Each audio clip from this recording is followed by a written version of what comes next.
new day here on Vinderla. A new beautiful day.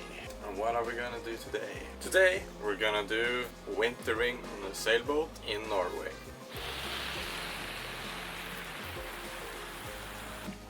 Let's bring this. Thanks for tuning in for episode 1, which is gonna be wintering on a sailboat in Norway.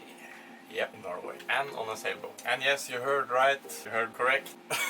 Wintering on a sailboat in Norway is probably not something most people think about doing, because Norway is really cold, really far north, and it's a lot of storm, crazy weather here in the wind. But I thought if I buy a sailboat in the fall, most people, they sell the boats cheaper in the fall and then they sell them more expensive in the spring. So I thought it's a great opportunity to just buy the boat and, you know, learn as you go and see what happens. Really. That's what I did, but we'll get back to that. I will make another episode about buying the boat and what type of boat and why I choose to do it now. And I'll also make another episode on maybe the different repairs I've done, but I will definitely do an episode on sailing the boat from, from Kragerø and up to Trondheim, which was a really cool trip and basically my first sailing experience with a sailboat, in my own sailboat. It was really, really cool. And shout out to my crew. You know who you are. Thank you for helping me bring the boat here on schedule, because we had a schedule. I had to go to school. It was basically a skipping class to go and get the boat, and everyone told me you can't make it in 8 days. But we did. We got lucky. Or did I don't know. I think it's a combination. But anyway, let's go back to wintering on a sailboat in Norway. Where am I? I'm in Trondheim. You know that. Trondheim is in the mid-north of southern Norway, if that makes sense. Norway is like really long, so in the mid-north of the south. So a bit less than half the way up north, you know, like not mid-north, but maybe 35% of Norway. But it's still really far north. It's actually as far north as Alaska, if you look on the map. So it should be really, really cold, and it is really, really cold, but because of the Gulf Stream, it's warmer than Alaska, luckily. But the weather is kind of crazy, and the proximity to the Atlantic Ocean or Norwegian Sea, the North Sea. Weather in Trondheim is extremely variable. It's crazy. It's like in one day I can have rain, hail, snow, crazy winds, slush, and suddenly there is no wind and blue skies and the sun comes out and we're just like, that's like 4 seasons in one day. And I don't know, some people maybe like it, some people maybe don't. I'm really longing for some good sunny days, but can't complain. In Norway we have a saying, probably have heard it: there's no bad weather, only bad clothes. So yeah, that's our saying. So I guess it's illegal to complain about the weather. Temperatures in the winter varies from -15 on the lowest to something like +10 degrees. It has been this winter, and of course in the summer it gets warmer, like maybe 30 degrees. So, but the winds are the most intense part. The winds. Thing you notice the most probably is the wind. Yes. So coming all the low pressure systems that is coming in from the Atlantic Ocean, it gets all this time to just build up. It just hits Norway, you know. Usually Iceland and the Faroe Islands and maybe UK, they get hit really hard, but Norway is like a big shield basically covering with the mountain range. Even though Trondheim is really far inside of a fjord, it's still really, it's a lot of weather here. But anyway, next up is my boat. My boat is a Swedish sloop, apparently. I don't know what that means. I don't really know what that means. I don't really know that much about sailboats and riggings and all this stuff. All I can say is that I'm really happy with it so far, at least. It's a great boat. It took me safely all the way up the coast in November, which is a really challenging trip, and we had some really crazy weather. The boat was proven to be that extremely reliable and safe, and it just works. I love it. It's full of smart little solutions. And a boat tour. We'll do a boat tour.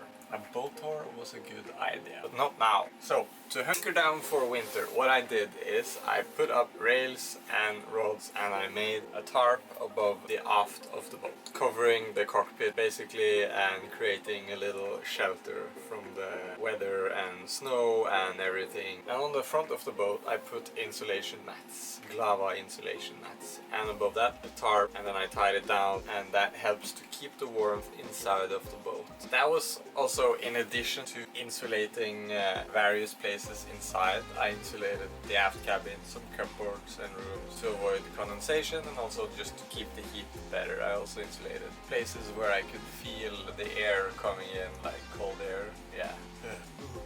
I insulated that. Before that, I also took the sails down, the Genoa and the mainsail and the lace bag, and obviously I winter conserved the engine and I took a service on it and I prepared everything like you normally would do. Really, after insulating both inside and outside, it was time to figure out heating. So what I did is I installed two panel heaters which are powered by electricity on shore power, 220 volts, one in each cabin.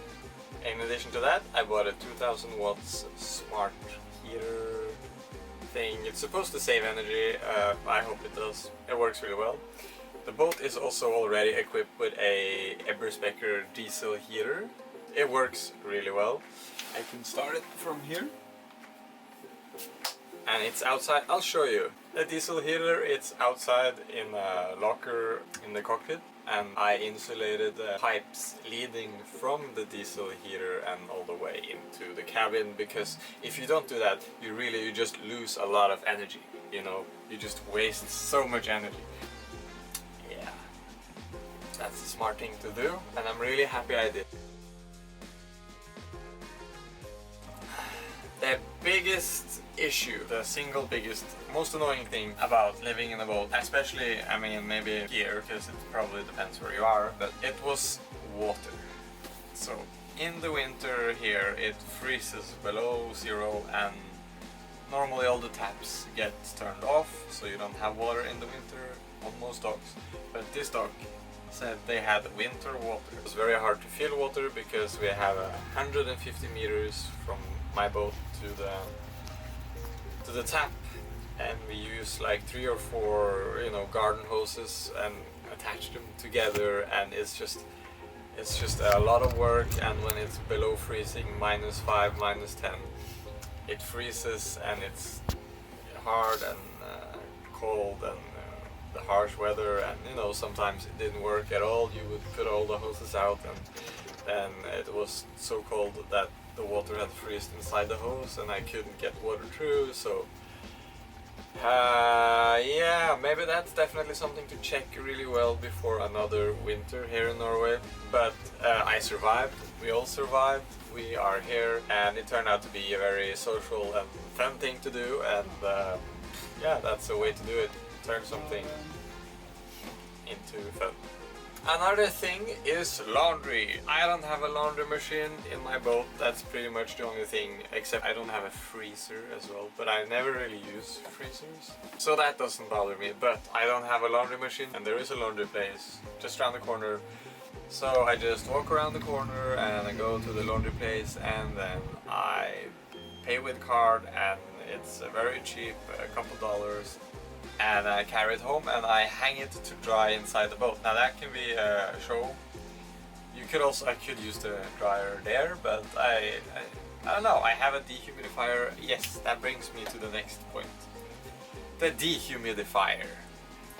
I think it's really important to have one. Invest in a good one. If you're like wintering on a boat with shore power, I think definitely get it, because I don't have any condensation problems. Now I had a dehumidifier which I got for something like 400 kroners, which is like $40.